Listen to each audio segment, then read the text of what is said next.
Dr. Jonathan Miller is here, or should I say Sir Jonathan Miller. He is a noted director of theater and opera and films. He's also a physician and television producer. He was awarded a knighthood by the Queen in 2002. His most recent production is King Lear, which goes up at Lincoln Center on March 4th. It stars Christopher Plumber. I'm pleased to welcome Dr. Jonathan Miller back to this program. Welcome back.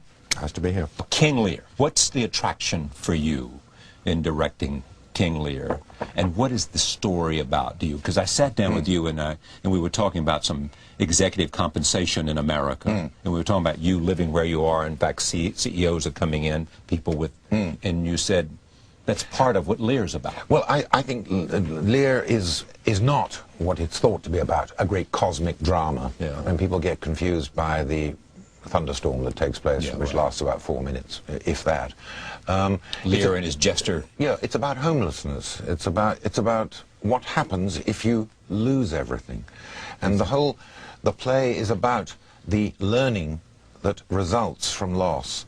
From being shed of clothes and identity and all and the rank, things. And privilege and entitlement and status. Right. And finding out what? Finding out something about what in fact are basic needs. Reason, not the need, is what Lear says when he's told by his daughters what needs, why do you need this retinue? Do you need 25, 10, 5, 2, or 1? And he says reason not reason the need. Not the need. Nature, if you deprive nature more than nature needs, man's life is worse than brute's. And he then confronts what happens when, in fact, you are deprived of everything. He says very early on in the play, look, nothing will come of nothing, to his daughter, who says, when she asks him to speak, these are the only two lines I remember, nothing will come of nothing. Nothing will come of nothing. And we discover throughout the play, for him and for many of the other characters, that actually the experience of nothing becomes everything, that they have to go through the chastening experience of total loss, and that there's a wonderful moment in the storm, and the storm has nothing to do with it. What it's to do with is houselessness, homelessness, poor, houseless wretches. I have taken too little care of this, says the king. He has, from his high point in the social order, he has not seen what the life of the unentitled, the underprivileged, the underemployed, the non-employed, the beggars endure. And that actually it is by going through the experience of loss that he begins to discover the essential nature of the human soul. Lear was how old in the play? Well, he's meant to be about 80. About 80 in the play. He says that he's 80, yes. He says 80 years. Most people believe, along with Hamlet, it's the best two characters Shakespeare ever wrote.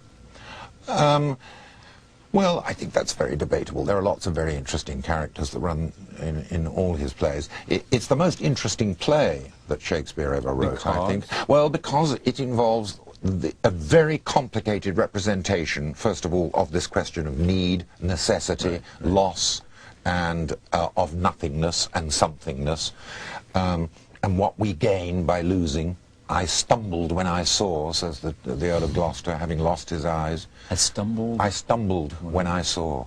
Do you know most of the dialogue? I know most of the dialogue, yes. I mean, I can't utter long sections of the verse, but I know what, I've directed it many times, and I know it inside out.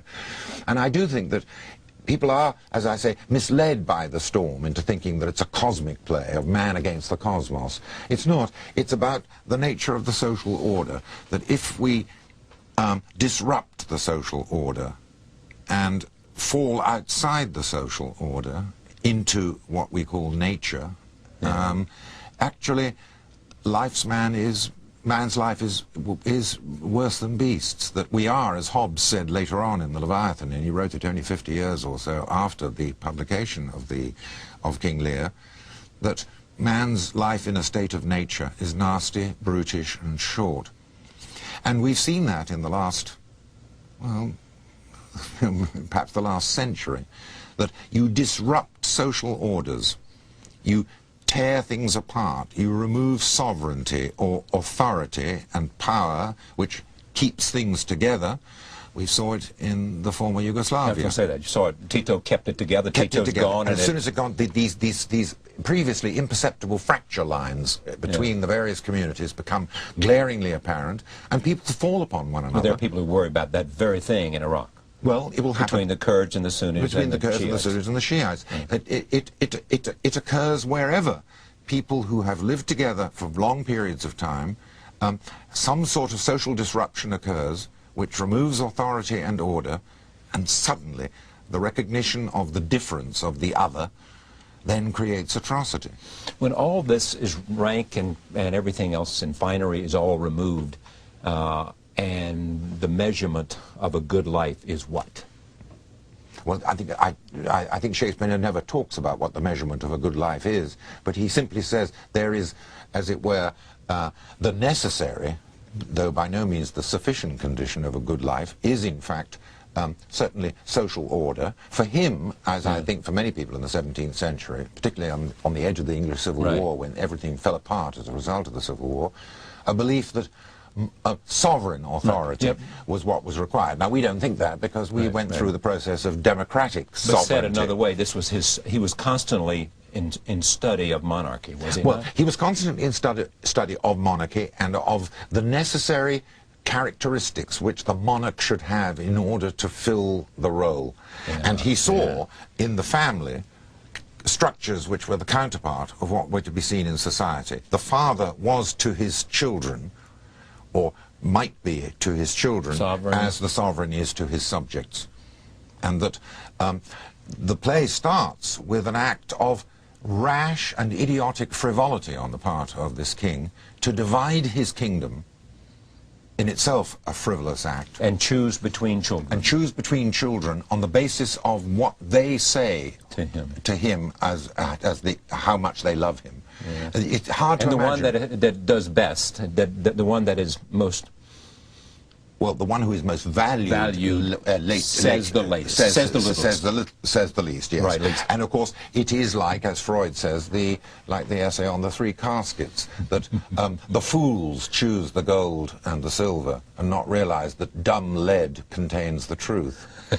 And that is something very interesting about her. But on the other hand, perhaps we've overstressed the virtue of this young, obstinate Cordelia. Who goes away to be the Queen of France. Who goes away to be the Queen of France, who says nothing. And I cannot, she says, heave my heart into my mouth. And you actually find yourself wanting to say, hang on, why not? Have a go. Yes. It won't cost you too much for a little bit of dishonest flattery. Why do you value your moral chastity so much that you refuse to heave your heart into your mouth? There's another character in Measure for Measure, Isabella, who won't lay down her virtue for her brother's life. Angelo says that he will sleep with her and release her brother, and she refuses. And what we say, well, dear, why not try to lay down, close your eyes and think of England. That's exactly. In other words, I think Shakespeare's always wonderfully complicated about these characters. What looked like simple distinctions between the two wicked sisters and the virtuous Cinderella, between the gold and the silver, which are valueless, and the lead, which contains the value. The choices are much more complicated. They're much more complicated, they're much more blurred, and that's what makes Shakespeare so fascinating, and what makes the play so fascinating, is that it's filled with blurs, and instead of a majestic king, what you get is a king whose two elder daughters say of him, look, the best of his times have been but rash. He hath ever but slenderly known himself. Has Shakespeare provided more enjoyment to your life than you ever could have imagined as a young man? More sense of... No, I've enjoyed doing Shakespeare as much as almost anyone because he's so complicated. I haven't done all of his plays by any means. And I think in ways I enjoy the tragedies, or the so-called tragedies. I hate those denominations. They don't really count very much. I mean, Samuel Johnson was once asked about Shakespeare's divisions into tragedies and comedies, and he said that they